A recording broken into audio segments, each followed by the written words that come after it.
हमारे साथ विजय कुमार बंधु भी हैं, शिक्षक कर्मचारियों की आवाज बुलंद रखते हैं, उनका भी स्वागत है और अभिनंदन है। और बंधु जी नमस्कार। निगम साहब का तो जितना आभार व्यक्त किया नमस्कार। जाए उतना नहीं। जी त्रिपाठी सर, नमस्कार बंधु जी। अभी बंधु जी नमस्कार। की बात आवाज बंद है तो वो किसी से बात कर रहे हैं गाड़ी में। जी मेरी अभी आवाज आ रही है क्या? आ रही है सर, आ रही है। त्रिपाठी जी, शिवकुमार जी, त्रिपाठी सर, क्या मिला शिक्षकों को, कर्मचारियों को, किसानों को, बेरोजगारों को इस बजट में? हालांकि शिक्षा का बजट काट दिया गया। शिवकुमार जी, रोजगारों की बात अगर करें तो बेरोजगारों के लिए कोई स्कीम इसमें घोषित नहीं हुई है। केवल ये कहा गया है कि चमड़ा उद्योग में 20 लाख लोगों को रोजगार मिलेगा। तो इतनी ही बात हुई है। बाकी शिक्षा के बजट को लेके इसमें कोई विशेष घोषणा नहीं की गई है। मैं चूंकि किसान हूं तो किसानों के दृष्टिकोण से अगर आप पूछेंगे तो मैं कुछ बता पाऊंगा। सर किसानों इस को तो योजना बल्ले बल्ले को हो गई है, उन्होंने 3 लाख से 5 लाख कर्ज कर दिया है। पहले कम मरते थे, अब ज्यादा मर जाएंगे। बल्ले बल्ले हो गई आप लोगों की। बहुत बढ़िया। आप ऐसे एक एक चीज गिनाते जाइएगा, मैं बताते जाऊंगा। निगम जी बिल्कुल ठीक कह रहे थे कि जो 3 लाख से 5 लाख कर रहे हैं, तो ऋणम कृत्वा घृतम पिबामी, किसान की समस्या ही कर्ज है। ये जो किसानों की आत्महत्या हो रही है कर्ज के जाल के कारण हो रही है। तो कर्ज के जाल में ऐसे फंसेंगे तो आज नहीं तो कल जमीनें बिकेंगी, तो निश्चित रूप से बड़े उद्योगपतियों को किसानों की जमीन मिलेगी। तो ये कर्जा कोई हल नहीं है। किसानों की आय बढ़ाई जानी चाहिए। आय तब बढ़ेगी जब उनको न्यूनतम समर्थन मूल्य, जो लाभदायी मूल्य है, वो दिलाया जाए। उम्मीद थी कि सर तो क्या कर्ज डबल करने से आय नहीं बढ़ी? 3 लाख रुपया पहले बैंक देती थी, अब 5 लाख मिलेगा, तो आय दोगुनी नहीं हुई? तो कर्जा अगर दुगना होता है उससे आप आय मानते हैं, तो फिर इस तरफ से तो भारत सबसे धनी देश है, सबसे ज्यादा कर्जा हमारे ऊपर है।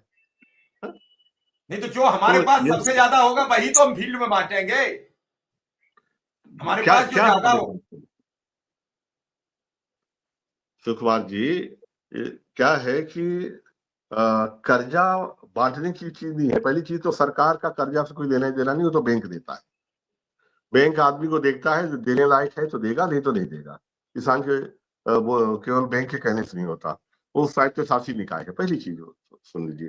अब बजट की बात सुन रहे हैं तो आप सुन लीजिए कि 3 लाख करोड़ रेल के लिए है, सड़क के लिए 3 लाख करोड़ है, और 61% जनसंख्या जिससे जुड़ी है, 100% आपकी हमारे दोनों को जो 2 जून की रोटी जो देता है, उसके लिए कितना दे रहे हो आप? 1,75,000 करोड़। पिछले बल्कि 23-24 में 27,000 बढ़ा था। 1,25,000 था, 1,52,000 करोड़ किया था पिछले साल। इस बार केवल 23,000 बढ़ा, 27 से भी कम कर दिया। तो बजट में तो कटौती हो रही है। बजट में कटौती होगी तो आय कैसे बढ़ेगी, जरा कोई मुझे बताए। और जब सड़क के लिए आप 3 लाख करोड़ दे रहे हो, तो टोटल बजट में आप 3%, 4% दे रहे हो। सब आपके 60-70% जनसंख्या को 3-4% में आप टका रहे हो। उसमें भी जरा देख लीजिए, पूरी खेती से संबंधित योजनाएं सब बिहार की ओर देख रही है। मिथिलांचल कृषि योजना, मिथिलांचल, ठीक है। कोसी नहर योजना वही होगी। National institute of food and technology Patna में ही बनेगा। एयरपोर्ट तीनों कहाँ बनेंगे? पटना में बनेंगे, ठीक है। मखाना बोर्ड कहाँ बनेगा? मखाना बोर्ड भी बिहार में ही बनेगा। अच्छी बात है, इसी बहाने बिहार के लिए इन्होंने कुछ करने की ठानी। और बिहार को सच में कितना मिलेगा मुझे नहीं मालूम। जिस तरह से किसानों की आय दुगनी करने की बात हुई, तो हम देख ही रहे हैं किसानों की आय कहाँ हुई है।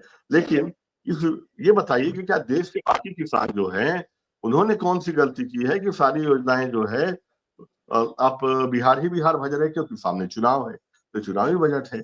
और रहा सवाल किसानों के लिए, एक ही योजना कोई बता दे, एक ही योजना बता दो। कपास वाली योजना बता रहे तो 5 साल का मिशन है, कितना पैसा है बताया ही नहीं गया।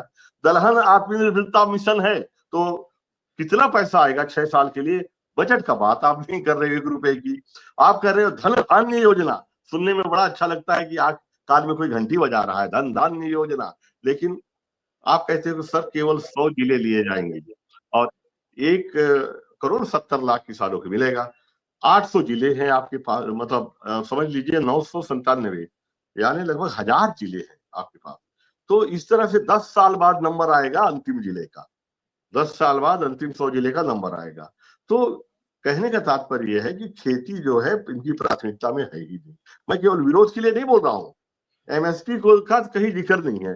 प्रधानमंत्री किसान योजना, कुमार जी, प्रधानमंत्री किसान सम्मान निधि के बारे में तो संसदीय समिति ने सिफारिश की थी कि भाई ये बहुत कम है, 6,000 है। 6,000 तो अभिजात्य वर्ग का एक रात का डिनर का खर्चा हो गया है, तो 6,000 से इसको 12,000 कर दिया जाए।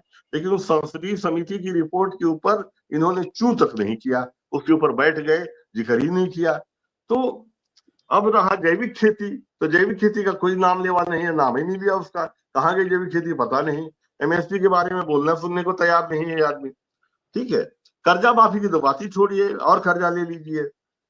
जैसे आपने कहा, एक बड़ी अच्छी बात कही सुखपाल जी, कि जिसके पास जो होगा वही तो बांटेगा। हमारे देश पे कर्जा चढ़ा